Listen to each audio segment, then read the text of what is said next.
오늘도 사연살롱을 찾아주셔서 감사합니다. 30대 후반 일과 가정에 최선을 다하며 살고 있는 워킹맘입니다. 요즘은 부쩍 시간이 너무 빨리 지나간다는 생각을 하는 것 같아요.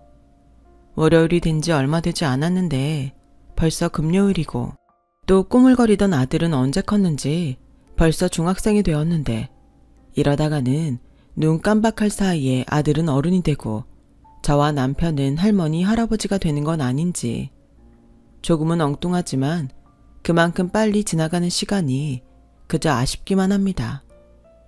그런 저에겐 힘들게 살았던 아픈 과거가 있어요. 저는 소위 망한 집의 딸이었거든요. 아빠가 사업하는 동안은 경제적으로 풍족하게 살다가 아빠의 사업이 망하면서 순식간에 나락으로 떨어졌죠. 그래서인지 유독 힘든 시간이 많았던 것 같아요. 아빠는 빚증에 쫓겨 도망자 신세가 되었고, 집에 압류 딱지까지 붙으면서 엄마가 그 충격으로 술에 빠지게 되어서 그야말로 저는 누구 하나 의지할 사람 하나 없이 외롭고 힘든 시간을 버텨야 했는데요.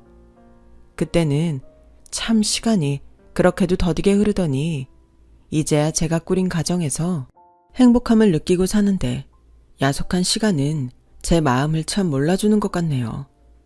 그런데 막상 시간이 흐르다 보니 저뿐만 아니라 저의 주변 환경도 많이 변해 있더라고요. 그 사실을 작년에 반갑지 않은 형님들과의 만남으로 체감하게 되었죠. 저는 앞서 말했듯 힘든 어린 시절을 보냈어요. 부모님이 있었지만 없는 것과 다르지 않았고, 그렇기 때문에 철이 빨리 들었는데, 그런 제가 유일하게 희망이라고 생각하는 것이 공부였어요. 저희 엄마는 없는 집에서 공부해봤자 소용없다며 어디 가서 돈이나 벌어올 궁리를 하라고 했지만, 이 지긋지긋한 현실에서 벗어나기 위해선 역시 공부밖에는 없다고 생각했던 저였죠. 그래서 정말 죽기 살기로 매달렸던 것 같아요. 다른 아이들처럼 학원에 갈 수 있는 처지가 아니니 학교 선생님에게 매달릴 수밖에 없었고, 그래도 혼자 열심히 노력한 끝에 수능 시험을 제법 잘 칠 수 있었는데요. 문제는 역시 대학에 갈 돈이 필요하다는 거였어요.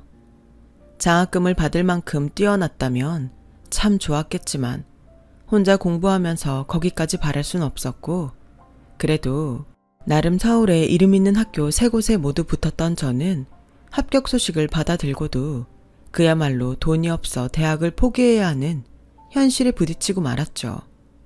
하지만 간절히 바라면 기적이 한 번쯤은 일어나는 건지, 대학 등록 마감일을 앞두고 어디서 제 사정을 들으셨는지 시골에서 하우스 농사를 짓던 할머니가 저에게 구원의 손길을 내밀어 주셨는데요. 그때 제 눈에 비친 할머니는 공경에 처한 신데렐라에게 호박 마차와 드레스를 짠 하고 만들어준 마법사처럼 보였어요. 세령아, 힘들지? 할미라도 건강하고 돈이 많으면 너 하나는 어떻게든 책임지고 싶은데 할미가 너무 늙고 능력이 없어서 미안하다. 대신 이거 받아. 이게 뭔데요? 돈이다. 근데 그게 얼마 되진 않아. 그래도 네 대학 등록금 정도는 될 게다. 이렇게 힘들수록 사람은 공부를 해야 해. 할미가 다는 보태주지 못하겠지만 그래도 힘 닿는 동안은 어떡하든 해볼 테니 너라도 포기하지 마라. 저도 그러고 싶은데 엄마가. 네 엄마한테는 내가 말하마. 애미라는 사람이 참 한심하지. 물론 네 아빠가 한 짓이 있으니 내가 할 소린 아니지만. 할미 차 시간 돼서 이제 가야 해. 우리 강아지 할미가 미안하다. 저는 그렇게 힘들지만 할머니의 도움으로 대학을 갈 수 있었어요. 물론 이 사실을 안 엄마는 당장 먹고 살기도 힘든데 무슨 대학을 가냐며 할머니가 좋게 말을 하셨음에도 그 돈을 저에게서 뺏으려고 했는데, 저에게도 그 돈이 유일한 희망이었기에 악착같이 그 돈을 지켜야만 했어요. 그래서 그 돈으로 대학에 입학할 수는 있었지만 엄마와는 남보다 더 못한 사이가 되었고, 할머니가 주신 그 돈으로는 당장 2학기 등록금도 해결할 수 없었기에 저는 숙명처럼 아르바이트를 하루에 3개씩이나 하며 고단한 생활을 할 수밖에 없었어요. 물론 제때 마련하지 못한 등록금 때문에 휴학과 복학을 반복하며 대학을 참 오래 다녔는데 그러던 중 운명처럼 남편을 만나게 되었어요. 그때 제 나이가 22살이었어요. 남편은 저보다 3살이 많았죠. 남편은 다정하고 유머러스한 사람이었죠. 사실 저는 사는 것이 팍팍하고 힘들어서 그렇게 웃을 일이 잘 없었거든요. 하지만 남편하고 있을 때면 뭐가 그렇게 재미있는지 하루 중에 남편과 아르바이트하는 시간을 기다릴 정도였는데 그렇다고 제가 먼저 남편을 좋아했던 건 아니었어요.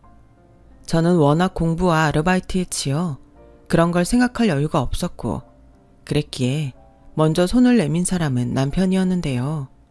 여유가 없던 저는 그 마음을 거절할 수밖에 없었어요. 저기 마음은 고마운데 내 처지가 연애할 정도로 한가하지 않아. 미안해 오빠. 그래? 나도 대충은 들었는데 너 그렇게 많이 힘들어? 연애할 시간도 없을 만큼?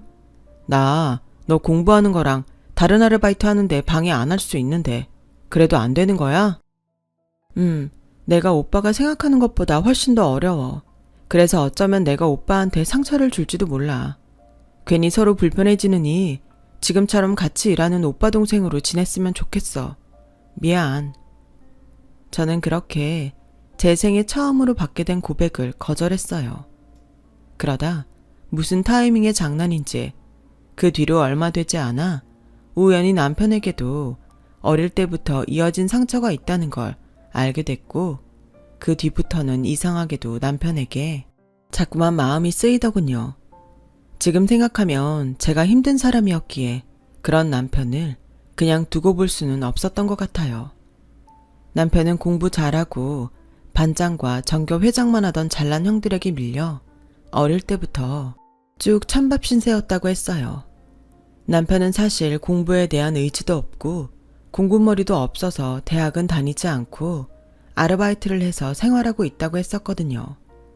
그렇기에 남편은 학교에 다니는 동안 성적이 늘 하위권이었고 시어머니는 그런 남편에게 공부 못하는 아들은 밥 먹을 자격도 없다며 형들하고 겸상하고 싶으면 성적을 올려오라고 했다는데 결국 성적을 올리지 못한 남편은 고3 졸업 때까지 밥상을 따로 받았다고 하더군요.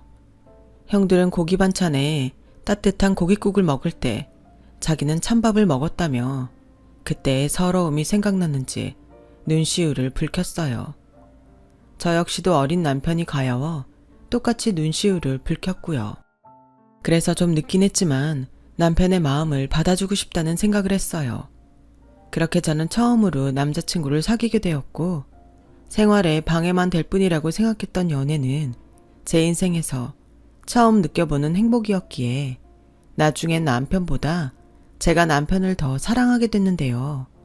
그도 그럴 것이 남편은 마치 저의 든든한 보호자처럼 저를 항상 따뜻하게 챙겨줬고 그런 경험이 아빠의 사업이 망한 후 처음이었던 저는 남편에게 푹 빠질 수밖에 없었죠.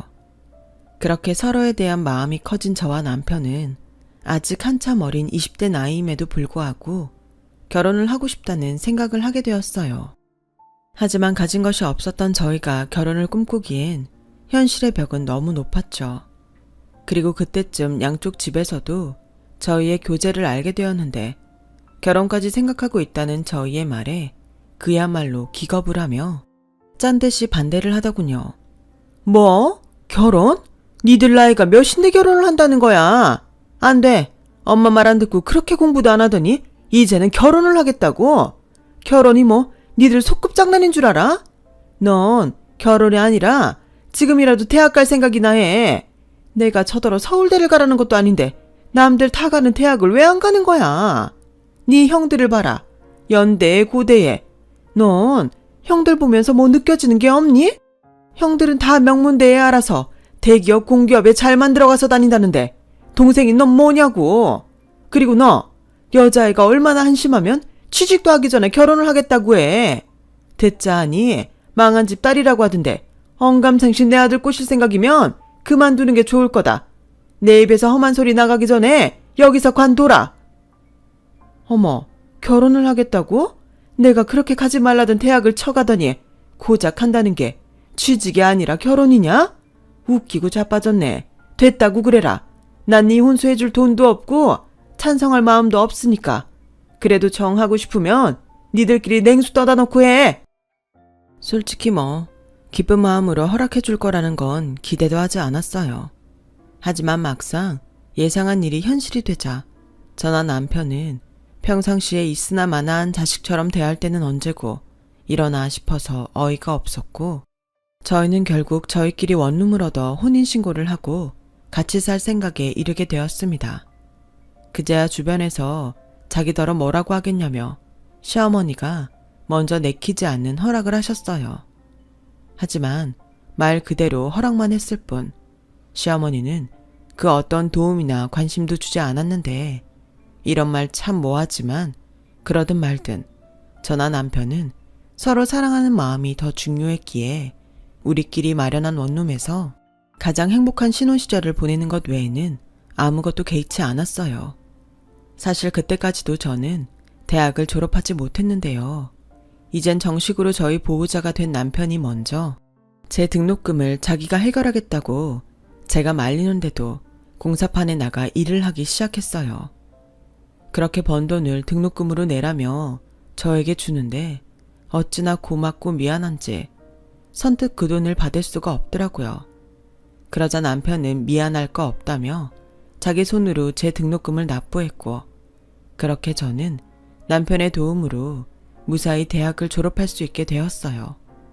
그 즈음 1년 간격으로 남편의 형들인 첫째 시아주버님과 둘째 시아주버님이 꽤나 돈 있는 집안 여자들과 결혼을 하면서 뜻밖의 갈등을 빚게 됐어요. 시어머니에게 무슨 말을 어떻게 들었는지 알 수 없지만 형님들은 먼저 결혼한 제가 마치 눈엣 가시인 듯 항상 저를 못 잡아먹어 안달이었고, 자기들 분리할 때는 먼저 시집온 저에게 다 미루면서 그 밖의 일에는 자기들이 저보다 손윗사람이라며 그렇게 대접받기를 원했는데 정말 꼴값이더라고요. 하지만 그렇다고 제 성질대로는 할 수 없었어요. 시어머니가 두 형님들을 너무 예뻐하셨거든요. 게다가 괜히 형님들 얘기를 하다 종종 걸핏하면 망한 집 딸이랑 무슨 비교가 되냐며 저를 무시하셨는데, 솔직히 그런 소리를 들을 때면 내가 뭐하러 결혼을 해서 이런 소리를 듣고 있나 싶은 생각에 결혼을 후회하기도 했어요. 그렇지만 남편은 저에겐 둘도 없는 가족이자 사랑하는 사람이었고, 남편과 함께라면 좁은 원룸 생활도 그저 소꿉장난처럼 재밌기만 했는데요. 아주버님들이 모두 결혼을 한 후에 생겨난 시댁 행사에 저는 점점 지쳐가고 있었어요.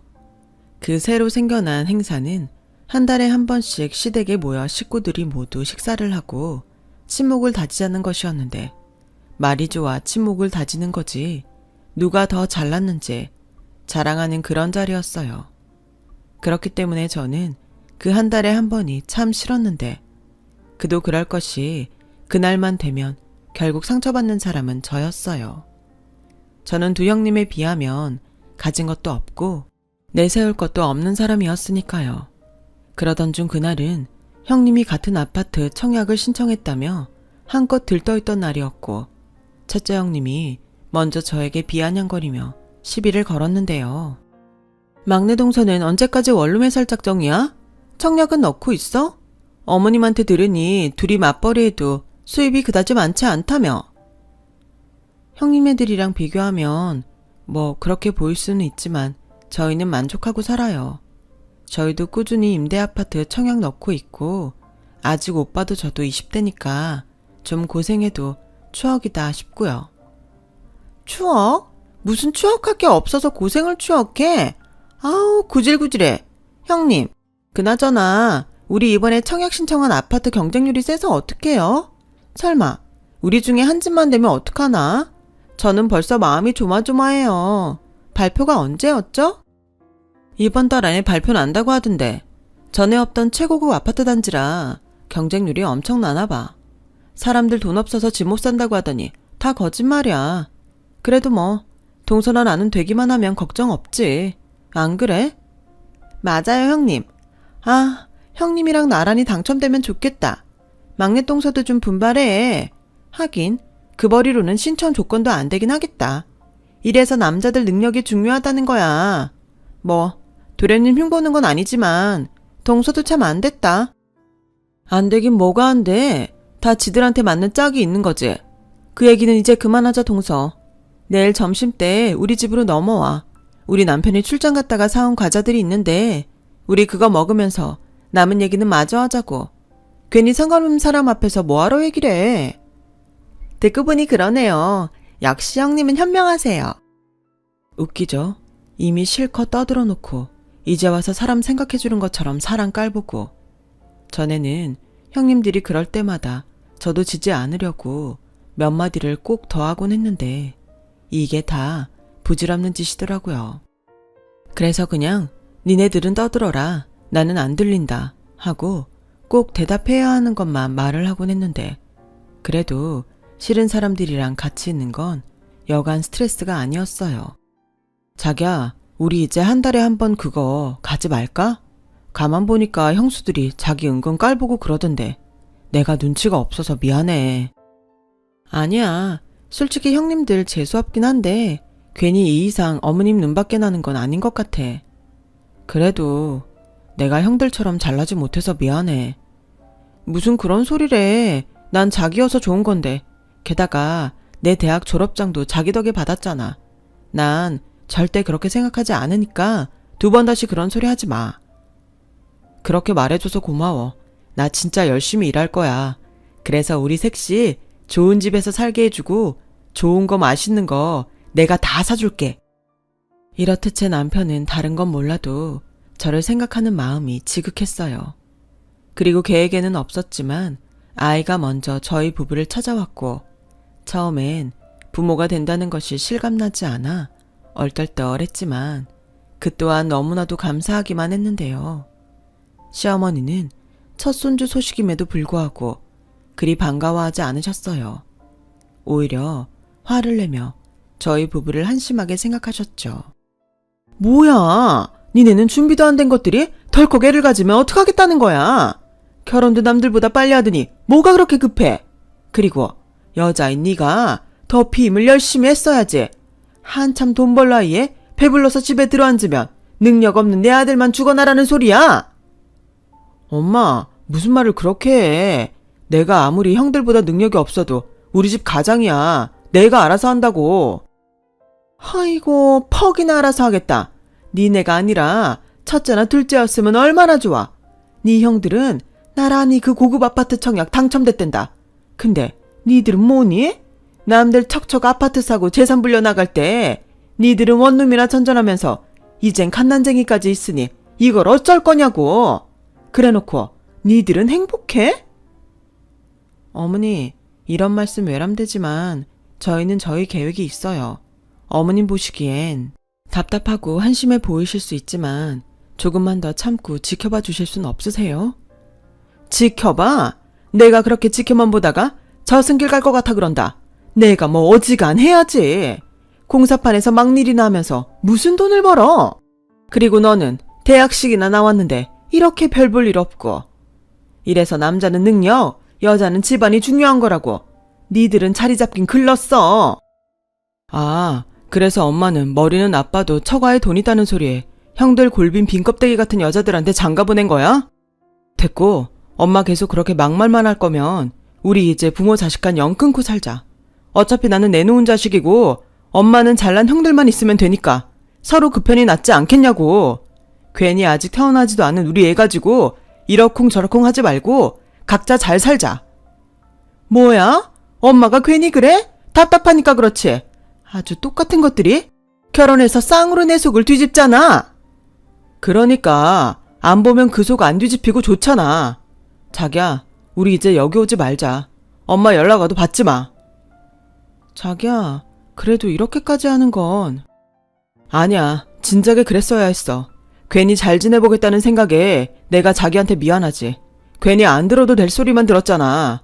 앞으로 자기 태교도 해야 되는데 여기 집안 사람들은 뭐 하나 도움이 안 되잖아. 그러니까 가자. 저는 그렇게 남편의 손에 이끌려 시댁을 나왔어요. 그리고 마음은 불편했지만 저는 시댁에는 가지 않게 되었고 임신 초기 중에 몸이 너무 힘들어서 다니던 직장을 그만두게 되었는데 그러면서 형님들과 시아주버님들이 시어머니에게 무슨 말을 들었는지 저희 집에 와 한바탕 소동이 있던 날도 있었어요.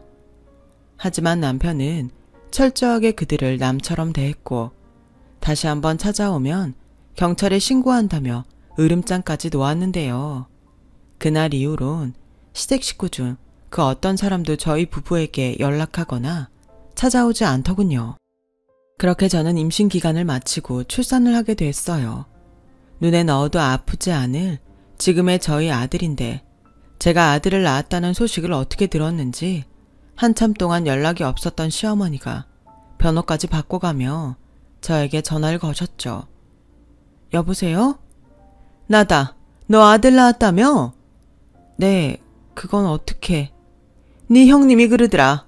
애기 사진을 핸드폰에서 봤다고. 그래도 그 씨가 우리 집신데 언제까지 남처럼 지낼래? 그러지 말고 네가 네 남편 좀 좋게 구슬려 봐라. 그럼 내가 못 이기는 척 할 테니까. 아, 어머님 뜻은 잘 알겠는데 아마 그이는 그럴 생각이 없을 거예요. 정 원하시면 어머님이 직접 그이한테 연락해 보시면 어떠세요? 아무래도 당사자끼리 푸는 게 더 좋지 않을까요? 너는 이제 엄마씩이나 됐으면 그렇게 생각이 짧아서 어따 쓰니? 됐다, 끊자.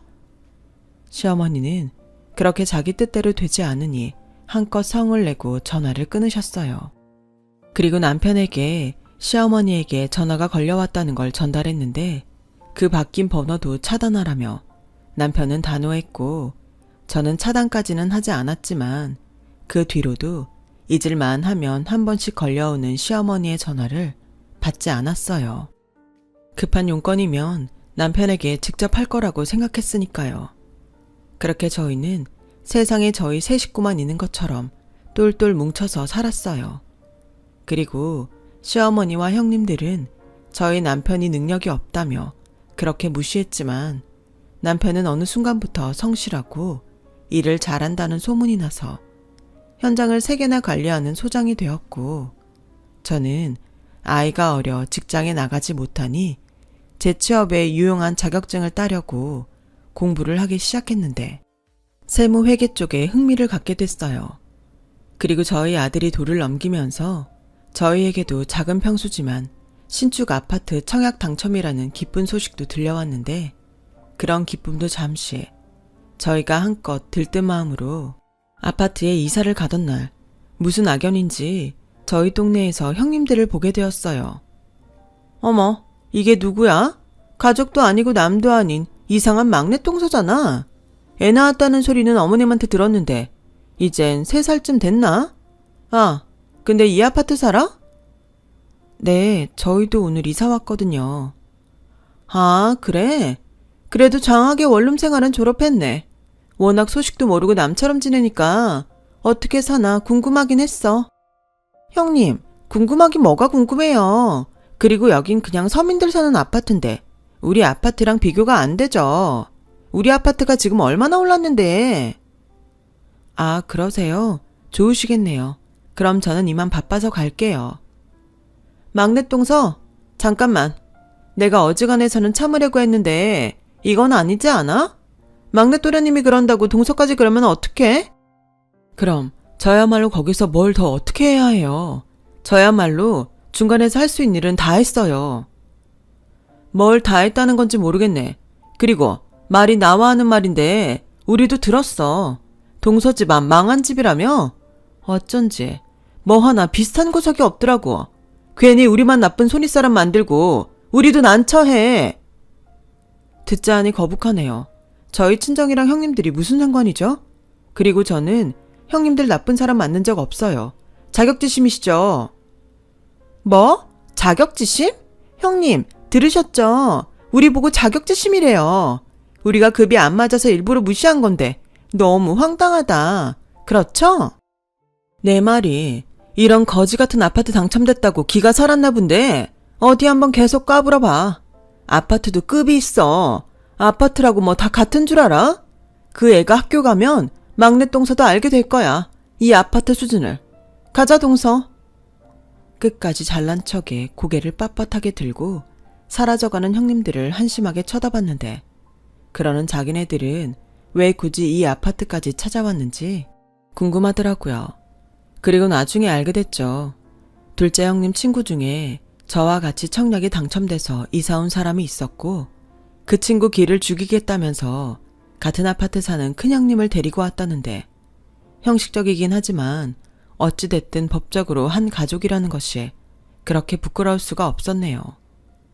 그렇게 시간은 흘렀고 저희 아들은 초등학생이 되었어요. 저는 오랜 시간 공부한 끝에 세무사 자격증을 취득하게 되었어요. 그래서 세무법인에 취업을 해 새로운 일을 배워가고 있었는데 그 즈음부터는 무슨 바람인지 시어머니가 반찬이나 아이 선물 등을 사서 무작정 저희 집으로 오시더라고요. 저보다 남편이 더욱 매몰차게 시어머니를 거부했어요. 아니, 이 집은 어떻게 알고 찾아왔어? 그리고 엄마랑 우리 영 끊고 살기로 하지 않았나? 네 형수들이 알려줘서 한번 와봤다. 그래도 손자가 사는 집인데 어떤지는 내 눈으로 봐야 할 거 아냐? 언제는 반갑지도 않은 손주라고 뭐라고 하더니 왜 이제 와서 그래? 할 말 있으면 빨리 하고 가세요. 저희 오늘 외식하려던 참이었으니까. 아니, 너는 그래도 내가 명색이 네 엄마고 손자 할머니인데 이렇게 문전막대해도 되는 거야? 그러지 말고 이왕 여기까지 왔으니 내 손자 좀 한번 안아보자. 내 손자? 아니, 엄마는 어디서 그런 뻔뻔함이 나오는 거야? 왜? 엄마가 이뻐 죽는 형들은 애 안 낳는데? 그게 첫째네는 뭐가 문제인지 애가 안 생기고 둘째네는 뭐? 딩크? 덩크? 아무튼 애 없이 지들만 살겠대. 그래서 이제 와서 우리 애가 예뻐 보인다는 거지? 됐다 그래. 비켜요. 우리 나갈 거라니까. 자기야, 예준이 데리고 먼저 나가. 저는 거실에서 참 난처했어요. 아들 아이도 눈만 동그랗게 뜨고 모르는 할머니의 등장에 잔뜩 긴장하고 있었는데 남편이 부른다고 냉큼 나가기도 그렇고 남편을 말릴 수도 없겠더라고요. 결국 이상한 분위기 속에 시어머니가 먼저 집에 한번 오라는 말만 하고는 자리를 털고 나가셨는데 한번 굳게 닫힌 마음의 문은 어지간해서는 열리지 않았죠. 결국 다시 시어머니와는 멀어진 상태로 지내게 됐었고 비슷한 시기에 결국 친정엄마도 술을 끊지 못해 알코올성 치매가 찾아왔어요. 그리고 다행히도 제가 아닌 삼촌들 손에 시설로 가게 됐는데 저 역시도 시설로 가는 엄마 얼굴을 보러 가지 않았네요. 어차피 좋은 기억 하나 없는데 그 모습을 보고 오면 제가 많이 힘들 것 같았거든요. 그렇다 보니 저도 남편도 그냥 우리는 우리밖에 없다는 생각으로 서로에게 잘하려고 애를 쓰며 살았어요. 그렇기 때문에 큰 부부싸움 한 번 없이 저희 부부는 잘 살 수 있었어요. 서로 벌이가 늘어나다 보니 어느덧 저희는 형님들이 노래를 부르던 고급 아파트 단지에도 들어갈 수 있게 되었고요. 그렇게 원룸 월세 산다며 무시를 당했는데 참 기분이 묘하더라고요. 꼭 비싼 아파트에 들어와서 기쁘다기보다 누구 도움 하나 없이 저희끼리 노력한 끝에 여기까지 왔다는 그 기쁨이 그 어떤 로또보다 기뻤는데요. 그렇게 한 가지 목표를 달성하고 보니 저는 또 한 가지 욕심이 나기 시작했어요. 바로 제 이름을 건 사무실을 내는 것이었죠. 그리고 남편의 열렬한 지지로 마침내 저는 사무실을 개업할 수 있었고 처음엔 조금 어렵기도 했지만 열심히 최선을 다해 일하다 보니 꾸준히 고객이 늘어가기 시작했어요.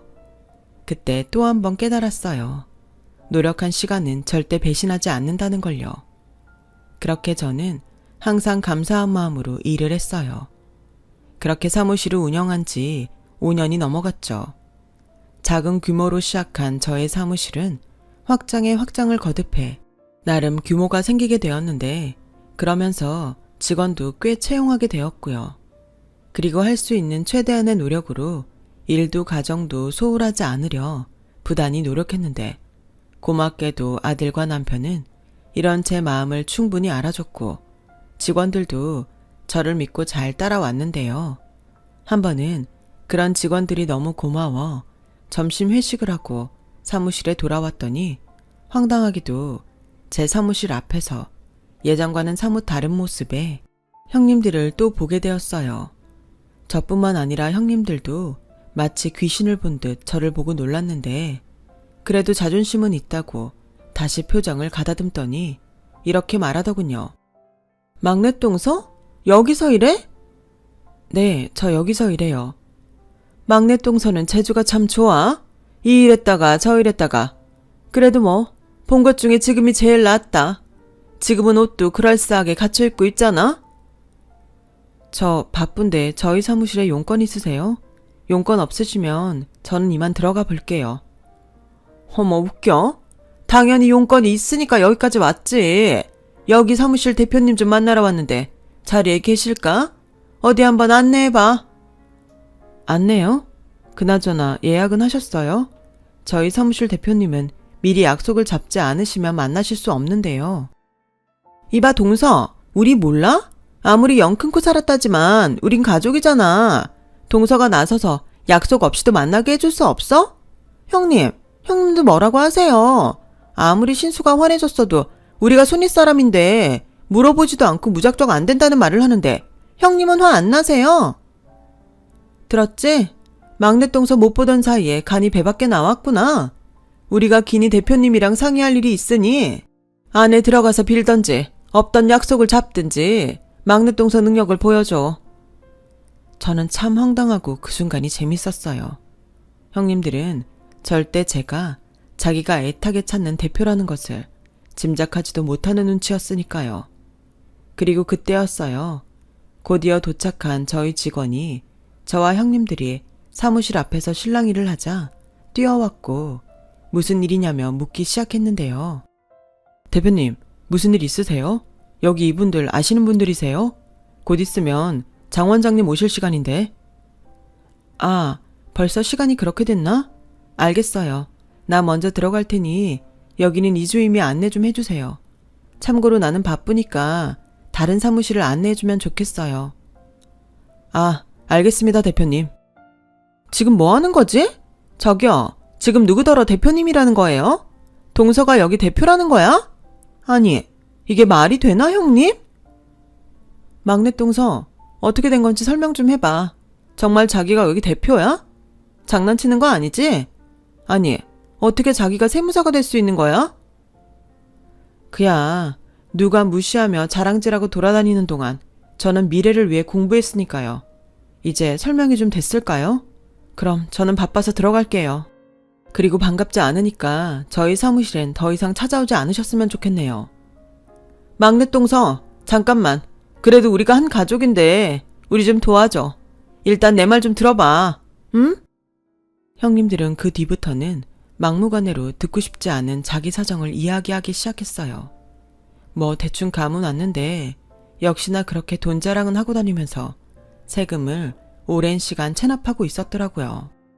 그리고 무슨 투자 사업에 눈이 멀어 시아주버님은 잘 다니던 대기업과 공기업을 각각 때려치고 사업에 뛰어들었는데 형님들은 어떻게 하면 세금을 내지 않고 걸리지 않는 방법이 있는지 알고 싶어 했어요. 당연히 그건 불법이고 오랜 시간 세금 체납이 이루어졌다면 국세청에서 전부 파악을 하고 있을 것이 분명한데 자기들이 빼돌린 재산이 드러나 고스란히 세금으로 뺏길까? 전전긍긍하는 거 있죠. 형님들은 각각 빼돌린 재산을 가지고 이혼할 생각처럼 보였어요. 막내 동서도 여자잖아. 아니 멀쩡히 잘 다니던 직장 그만두고 망하게 생겼는데 당연히 건질 수 있는 거는 따로 챙기는 게 맞지 않아? 난 능력 없는 남자랑은 죽어도 못 살아. 근데 세금은 빼박이래. 재산 분할도 안 된다고 하더라고. 동서, 이번에 우리 좀 도와주면 형님이랑 내가 동서 몫으로 좀 챙겨줄게. 우리도 새 출발하려면 돈이 필요하잖아. 그동안 내가 동서 무시한 거 이렇게 사과할게. 응? 우리 좀 살려줘. 저는 어이가 없었어요. 그렇게 자기들 남편 능력 좋다고 자랑질하더니 내라는 세금은 내지 않고 이제는 남편이 능력이 없어 이혼할 건데 세금으로 재산을 뺏길 것 같으니 그걸 저더러 도와달라는 꼴이 그저 한심해 보였어요. 그리고요, 자기네들도 무슨 주식을 한다며 사금융에 손을 댄 것 같은데 아무튼 복잡해도 너무 복잡해 보였어요. 그래서 저는 빼돌린 재산은 그럼 지금 어디 있냐고 물었고 바보 같은 형님들은 제가 자기들을 도울 거라고 생각했는지 자신들이 은닉에 사용한 외국 은행에 개인 금고를 알려줬어요. 친절하게 위치까지 알려주더군요. 저는 형님들이 말하는 금고의 위치를 냉큼 수첩에 받아 적었어요. 그리고 직원을 불러 고액 체납자 신고를 지시했는데요. 순간 믿는 도끼에 발등이 찍혔다며 형님들은 순간 넋을 놓고 저를 보더니 이제는 자기들을 살려달라며 무릎까지 꿇고 빌기 시작했어요. 하지만 이미 번복하기엔 때는 늦었고 형님들은 결국 꼼수를 부리려다 그대로 망하게 되었는데요. 그에 반면 저는 형님네들의 체납액이 컸는지 나라에서 포상금까지 받게 되었어요. 그러려고 했던 건 아니었는데 포상금까지 받게 되니 저는 더욱 이 일에 사명감을 갖게 되었죠. 형님들 집안이 세금 폭탄을 맞으면서 시댁까지도 그 여파가 미쳐 함께 나락으로 떨어지고 말았어요. 그 후 한동안은 저 때문에 자기들이 망했다며 저희 사무실에 시어머니까지 합세에 찾아와 난동을 부리기도 했는데 곧바로 경찰에게 잡혀갔네요. 사람 앞날이라는 건 정말 한 치 앞을 내다볼 수 없는 것이 맞는 것 같아요. 그렇게 신분 상승한 것처럼 자랑을 하더니 이젠 가진 거라고는 빚밖에 없게 되었으니 그제야말로 그들과 정말 남처럼 지내야 하지 않을까 생각합니다. 그들은 알기나 할까요? 지난날 무시당하며 상처받았던 저와 남편의 그 마음을요.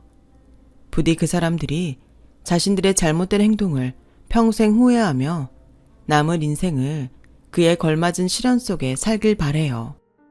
누군가는 그래도 가족인데 어떻게 그러냐고 하실 수도 있겠죠.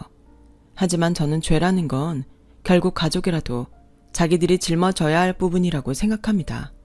그래야 내 아이가 살아갈 이 세상이 그래도 성실하게 살아볼 만한 세상이라고 말할 수 있을 것 같거든요. 지금은 어쩔 수 없는 불행의 시간을 견디고 있으시다면 절대 좌절하지 마세요. 성실하게 지금 할 수 있는 최선을 다한다면 어느 날 갑자기 아쉬운 행복의 시간으로 바뀌어 있을 거예요. 항상 저도 최선을 다하며 후회 없이 살게요. 여러분들도 언제나 후회가 남지 않은 오늘이 되시길 바라며 저의 이야기를 마치겠습니다. 지금까지 저의 이야기 들어주셔서 대단히 감사합니다. 여러분, 사연 댓글에 응원과 현명한 조언 부탁드려요. 좋아요와 구독은 저에게 큰 힘이 됩니다. 오늘도 좋은 일 가득하세요.